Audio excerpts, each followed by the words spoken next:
Hello and welcome to Tennessee This Week. Thank you for watching. We want to introduce our panel of pundits so we can get into some of the topics. George Korda, our political analyst, Courtney Piper, political contributor, and Craig Griffith, our healthcare analyst, all here with us. Former Knoxville mayor, former ambassador to Poland, Victor Ashe, wrote an editorial about Congressman Tim Burchett, focusing on the speaker fight, a few other issues. Ashe says that Burchett's no longer likable. He's no longer down to earth. He's not the funny person he was when he was a state senator or a county mayor. He also wrote that Burchett cannot get co-sponsors on legislation, so our district basically has an ineffective congressman. Is Burchett's vote to oust McCarthy, but support Jim Jordan and support Mike Johnson, going to impact his political future in Tennessee? George? No. It reminds me of when Congressman John Duncan voted against the Iraq War resolution, and there was a big uproar within the district. And I remember somebody calling my radio show on News Talk 98.7 and said, "I'm with my friends and we're never voting for Duncan again." And the next time he ran, he got more votes than he ever had before. The speaker's vote will have no effect. And I read that column several times, and this is difficult for me because I worked for Victor for 6 years in various campaign and administration press roles. And when I finished the column, I thought of a line from the movie The Godfather, paraphrase, this isn't business, this is personal. And I write a column for the News Sentinel. I write a column for City View Magazine. And as a reporter, newspaper reporter and commentator, I've written many, many columns over the years. And when I read this column, I just kept looking for where's the evidence? For example, there's a comment made that Burchett doesn't ask anybody in the district how he should vote. What's the basis for that? There's with respect to the getting sponsors on amendments, I contacted Burchett's office and I said, "Is this true?" And they sent me back too many to read on the air, but one of them said, we got a co-sponsor on the rules committee. Burchett isn't on the rules committee, so they got a co-sponsor on the rules committee to handle an amendment that he's trying to get through on the day the column came out. And there's just declarative statement after declarative statement that, for example, 435 members of Congress don't want to have anything to do with him. Who said that? Is that a statement from the Washington Post or Politico or The Hill, which covers Capitol Hill? I just don't fully understand the basis for this. And I wish there had been. Now, if, let's say, for example, it said it's possible he doesn't have much support among 435 members, that's clearly an opinion. And that is indeed possible. But when it's a declarative statement, it comes across as fact. And if you're going to present it as a fact, it needs to have evidence to support it. And I didn't see any. And Courtney and Craig, also that editorial said that appears Burchett would rather shut down Congress than accomplish anything constructive. Is that how you see him? Well, I think, first of all, it's an editorial. It's an opinion piece. It's not necessarily a journalistic article. So I think that whoever is writing it, as George does in his columns, he writes his opinion.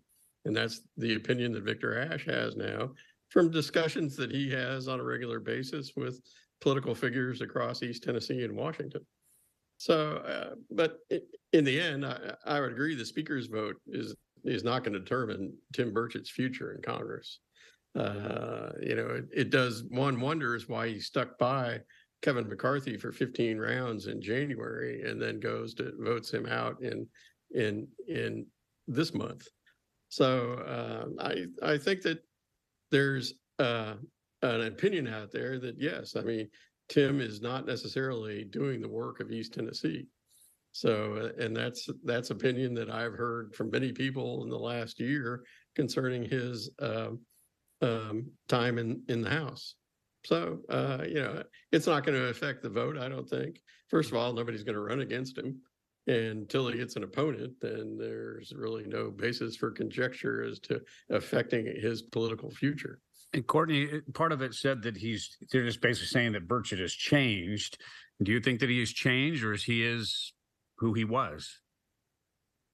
When I read Victor Ash's column, I was shocked. I got to the end of it and I was shocked. I thought, did another Republican write this column about another Republican? And I had to read it 2 or 3 times for it to really sink in.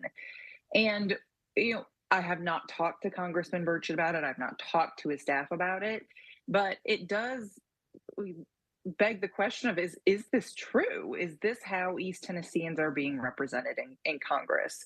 And it is a little worrisome. When you put something like that out there in a media outlet, opinion, fact, however you want to classify it, it is very worrisome, because what happens in Washington, D.C. is extraordinarily important to East Tennesseans. And it's extraordinarily important for us to have effective leadership in that congressional seat. Was it Ronald Reagan that said the 11 commandments, not speaking ill of your fellow Republicans? And so the question is, why? Why did he write this? Well, that certainly has gone out the window. Well, It's not what they said about Kevin McCarthy. Right. I was pulling something from the past, It's not as if Victor Ash hasn't been critical of Republicans in his column. I mean, this isn't the first time. But this one was like the bull. Well, and I'm going to go back. I'm going to go back to what I said before. What? I think it's not couched as an opinion piece, and I think it could have been, and I wouldn't have a thing to say about it. George, the banner on it is opinion. Like, there was a big giant highlighted thing that said opinion. Look, I do this a lot. And I know that when if somebody made a statement that Gloria Johnson is a liar, and Gloria Johnson cannot be trusted, and put that in an opinion piece, are you telling me that would be just accepted and people should go, oh, maybe Gloria Johnson is a liar and can't be trusted? I'm saying that the media outlet appropriately labeled it and disclaimed it as an opinion piece. And I'm saying, as an opinion piece, if you're going to make a specific charge, you need and ought to have some evidence to back up that specific charge. It gives it more credibility. When his office responded, and I know we tried to reach out as well to get his response to it, did they respond about the piece at all? Did they say anything about it? Are you talking to me? Yeah. No, I just asked the questions. I just said, is it factual that he's not able to get co-sponsors on his legislation? And they sent me back a list of legislation. And I asked about, there was a statement made that he's I think it was refused to meet with local people from Ukraine. So I said, did he refuse to meet with local people from Ukraine? And they said, we've had one request, our staff people met, but when they asked for a specific meeting at a specific time, he couldn't do it because of his schedule. And congressional schedules can be really crowded and can change in a moment. And so all I'm saying here is, I'm not saying Burchett can't be criticized. Heck, any politician can be criticized. But if you're going to do it, I think it needs to be done with evidence that backs up the assertions. That's all I'm saying. And to Cortney's point, the other thing is, Tim Burchett's on he's a vice chairman of an important subcommittee. He's on a number of committees. Here's how it works up there. They're not going to sit there and go, you know what? We're never dealing with Tim Burchett again. It's not going to happen. Just like it didn't happen with Duncan after the Iraq War. What they're going to do is say, as they always do, I need your vote on this. Okay, then I need your vote on that. Right. And they're not going to just shun this guy because these other members are going to vote from time to time in ways that we don't like and that other members don't like. Well, to your point, it definitely had some targeted things, and to Cortney's point, and to Craig's as well. It was said, the headline said it was an editorial, so it is an opinion. Probably could have used that word a few times in there instead of just saying things as they made it sound like it was a fact. But who knows? I mean, maybe it is a fact, not just his opinion. But anyway, it was written as an editorial, and we'll move on. There's definitely we could talk about gotten people talking. I'll say that. Yeah, I was going to say exactly. So we're gonna take our first break, and we'll be right back with more. Welcome back to Tennessee this week. In late September, Republican state leaders announced a study, 10-member panel, to see if it would be feasible to decline the federal education dollars, which, so everyone knows, we get some perspective, about 10-11% of the education budget for the state, $1.8 billion. Governor Lee embraced it. At least it seemed to be that way at first. And then a few weeks later, there was some information that state revenues were coming in a little bit lower, and it seemed like he was distancing himself a little bit from it, saying that it wasn't he who had set up that task force. How does this all play out, do you think, as far as saying yes or no to the federal dollars, pros and cons of not doing it? We'll start with Cortney. I don't know how this is going to end up, but for me, it's very, very personal and very, very concerning, because rejecting federal funds means that you're rejecting funds that our schools use to educate kids with disabilities. And I've heard a lot of legislators say, well, there's strings attached to this federal funding and we don't like those strings. Well, I'd really like somebody to tell me to my face that educating kids with disabilities is a bad string. It's a bad idea.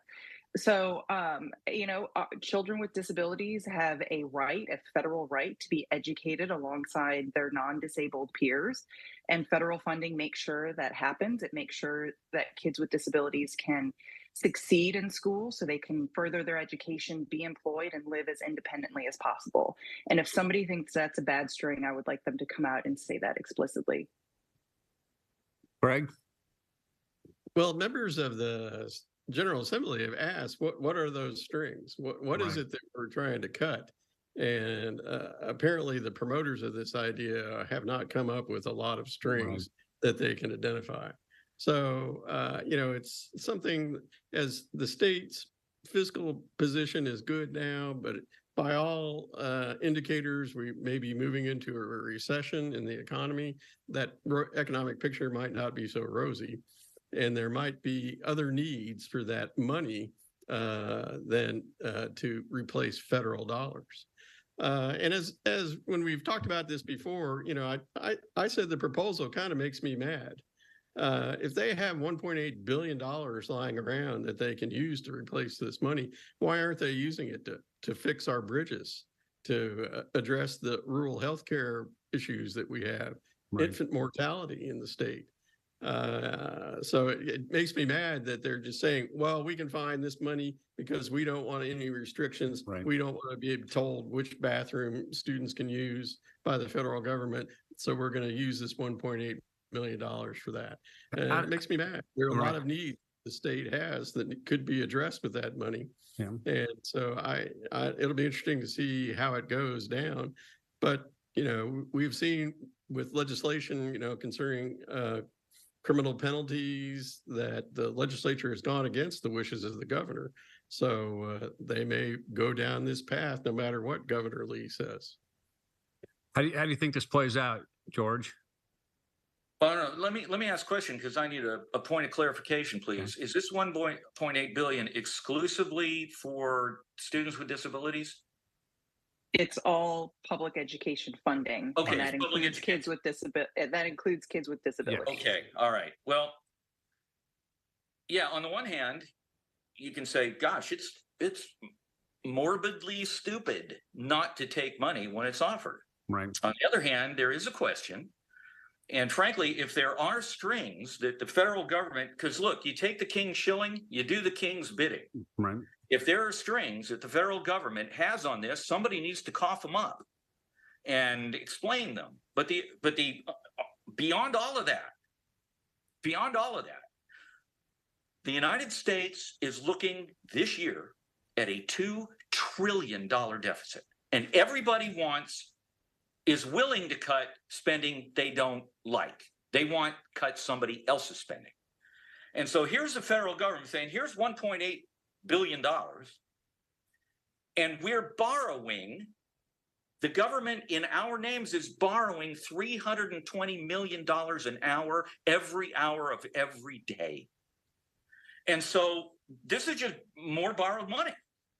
So the question becomes, at what point does this kind of thing stop, or do we wait until it stops on its own when it's going to be a real disaster? I don't know the answer to that. I know there's no. George, how do you know it's borrowed money? What facts do you have to say that it's borrowed money? Because I pay federal income tax, and this would be me getting those federal income tax dollars back. We're running a $2 trillion deficit. But this exact $1.8 billion, what evidence do you have to suggest that that comes from borrowed money and not taxpayers? Cortney, you can figure that out. I don't need to explain that. Yeah, obviously we don't. And that $1.8 billion will wind up going to another state. Yeah, they won't, to turn it in on the debt or the deficit. It'll just go to someone else's schools. Yeah, I don't think the federal government's going to say, "Oh, we just saved 1.8. We'll put it over here." I'm sure that it would get spent. So we ought to spend it. Darn. I'm not saying that. Right. I'm not saying we're anything about it, but education topic. The second one, third grade. The third graders that failed the TCAP reading in Tennessee was 60%.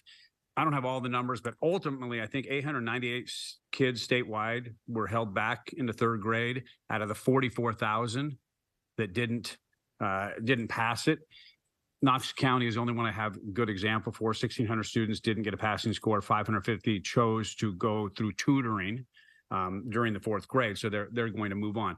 My real question is, we can talk about the mass numbers. There are mass numbers there, but the real question is, the individual students, was this the right move to get them caught up so that they're up to speed and don't get further and further behind? I mean, I know there was the whole political mess of all this, and it seemed like there were a lot more threats that people didn't understand how serious but was it the right move for those kids? Well, it was what the right move?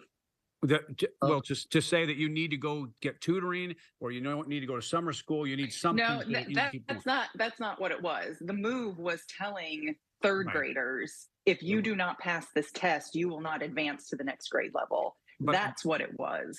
But I thought it was on this program. I stated that I thought it was a very draconian way to improve education. So wait. Just looking at this. You've got 40. You've got less than 40% of the third graders reading at grade level. And so they're just, the ones who aren't reading at grade level are just being passed along. No, George, here was the problem. Here's the problem. It was kids who were getting A's and B's in school were failing this test because they were anxious about it. They were nervous about it. And also it showed that, you've got to give kids proper support before they actually take a test. So the time to give them a tutor, the time to give them a tutor or other support is not after they fail a test. It's before. We should be giving supports to those students before, so that they have the best possible outcomes.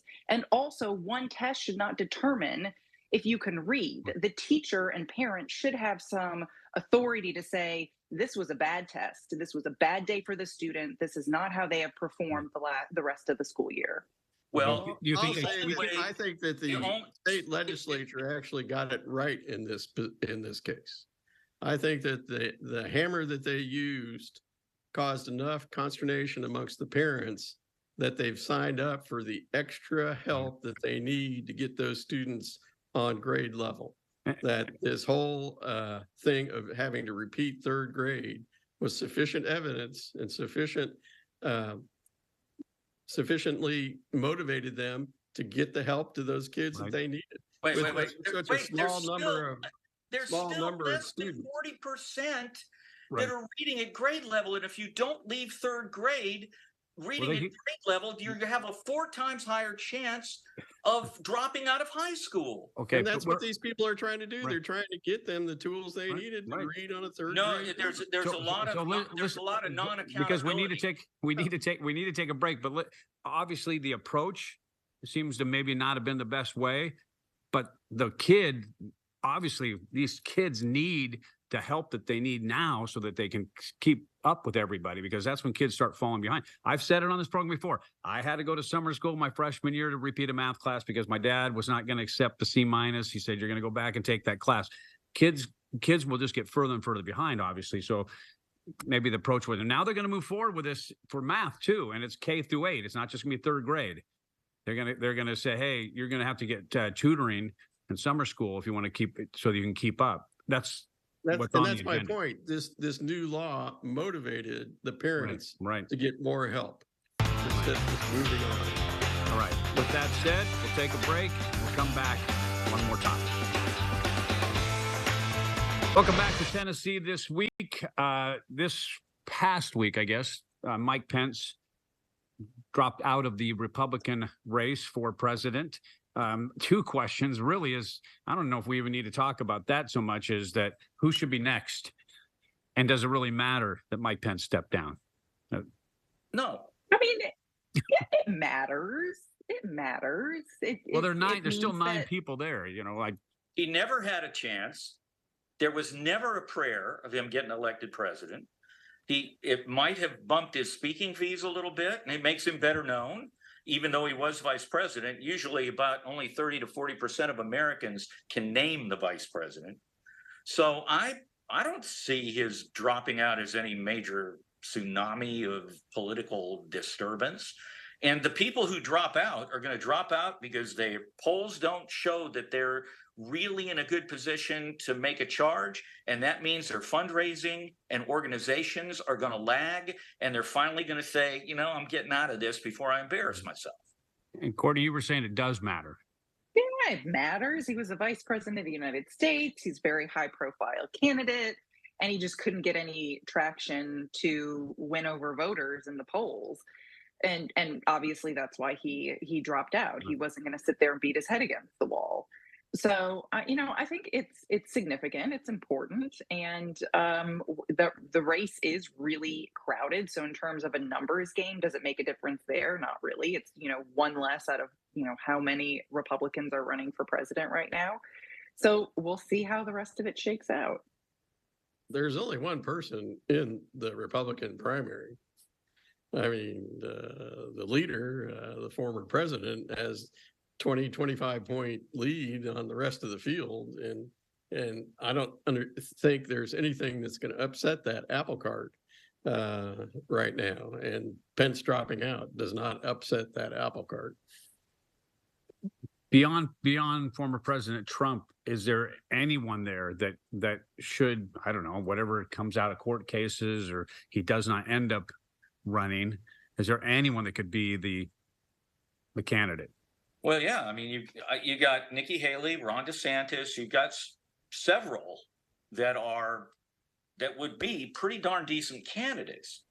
Back in when Barack Obama first ran, this guy had been in the U.S. Senate only 2 years. There were a lot of people who wrote him off early, but he did okay in the long run. And you've still got a sizable number of Democrats who don't want Biden. You can look at any poll you like, and there are a sizable number of Democrats who don't want Biden. And among independents, there are huge questions about his age and his abilities.